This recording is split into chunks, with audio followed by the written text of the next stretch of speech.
Urgent. La FIFA humilie Samuel Eto'o, son projet tombe à l'eau, c'est désormais connu de tous. Les raisons de la rétractation de Samuel Eto'o en rapport avec la prolongation de la durée de mandat de la présidence de la FECAFOOT sont connues.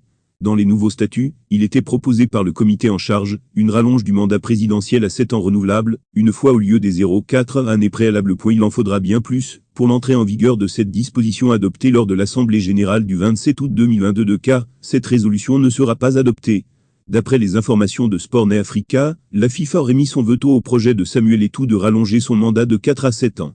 Cette décision adoptée lors de l'AG du 27 août 2022 n'a pas du tout plu aux dirigeants de l'instance fêtière du football mondial. Sportnet Africa a appris que la FIFA n'a pas approuvé la nouvelle version des statuts de la FECAFOOT.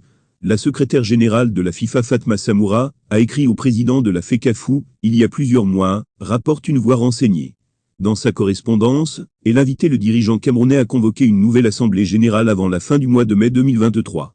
L'objectif étant d'annuler principalement le point concernant la modification de la durée du mandat du président de la FECAFOOT et la remettre à 4 ans, lit-on, chez le confrère. Session ordinaire de la FECAFOOT. La première décision est tombée, Samuel Eto'o a eu gain de cause. Vendredi 26 mai 2023, se sont ouverts les travaux de la session ordinaire du comité exécutif de la Fédération camerounaise de football, FECAFOOT.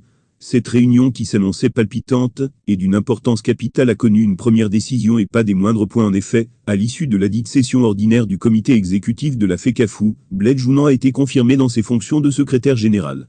Ce dernier avait été nommé secrétaire général par intérim de la FECAFOOT le 25 mai 2022 en marge des travaux de la session ordinaire et de l'assemblée générale de la FECAFOOT de l'année 2022. Blaise Jounan jouira désormais de toutes les qualités et avantages liés au poste de secrétaire général de la FECAFOOT, apprend-on. C'est l'une des résolutions prises, ce vendredi lors de la session ordinaire du comité exécutif de la FECAFOOT présidé par Samuel Eto'o à l'hôtel Hilton de Yaoundé. Avant sa nomination par intérim, Blaise Jounan était directeur des affaires juridiques de la FECAFOOT.